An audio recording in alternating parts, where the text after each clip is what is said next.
Good evening, it's Tuesday, December 7th. I'm Leandra Bernstein, and this is The World in Review.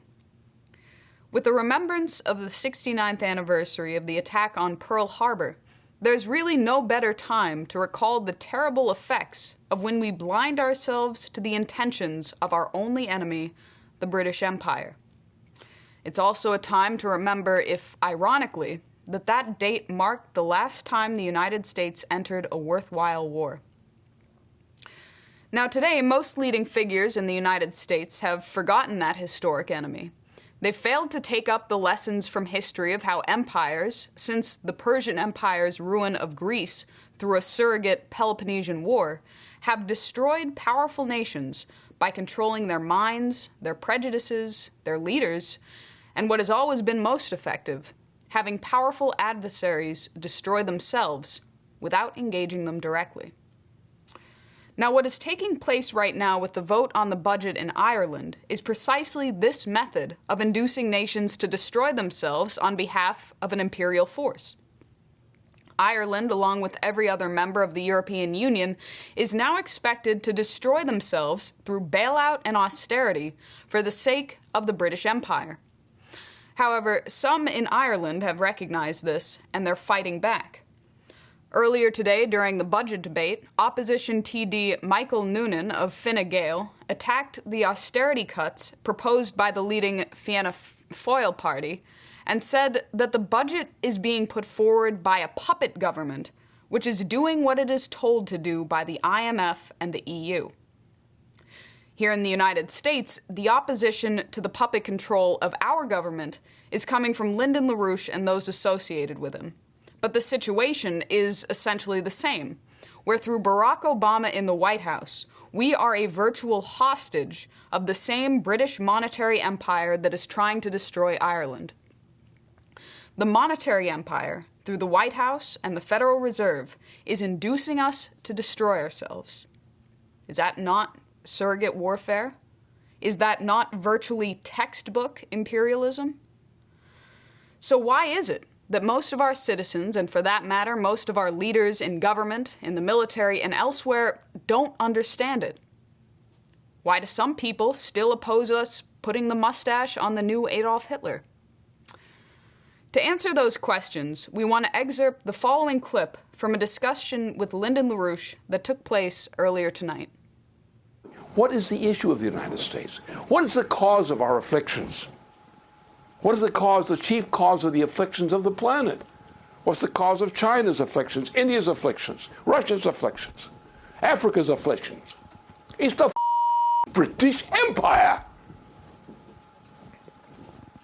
And you got people that want to go out there on the streets and talk about something else?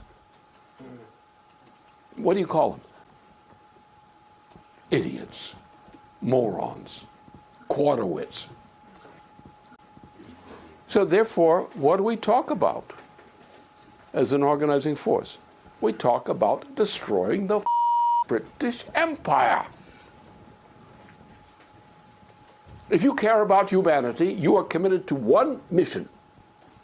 And every other mission is auxiliary to that one mission.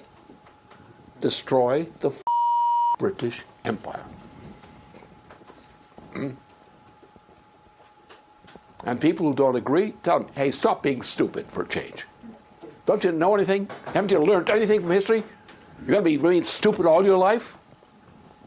You're going to lose your life? You're going to give up your children? You're going to give up your family? You're going to give up your nation because you don't want to face reality? You don't like the mustache on a new Adolf Hitler? And they believe in we believe in this. What do you mean? Popular opinion says. Popular opinion, hey buddy, the human race, popular opinion has been stupid for thousands of years.